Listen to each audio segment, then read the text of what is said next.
it's Amelia from Polk County Public Libraries, and today I'm going to walk you through making this month's Take and Make craft kit, Kindness Rocks. You can pick up a Take and Make kit with all of the supplies to make this craft at the Saluda or Columbus Library throughout the month of August. Inside your kit, you'll have 2 colors of paint, a rock, and a paintbrush. Now the paint that we're going to be using is acrylic paint, so make sure you have on old clothes and you're working on an area that has a covering over the table, so you can use like a paper plate or even a tablecloth, or you can paint it outside.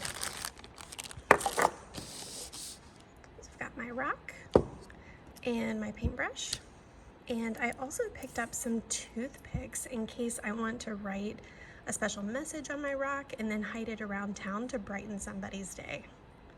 And I'm also going to be using yellow paint and red paint on my rock, and I'll start painting and show you what it looks like in just a minute. So the layers of paint that I used took a little bit longer to dry than I thought they would.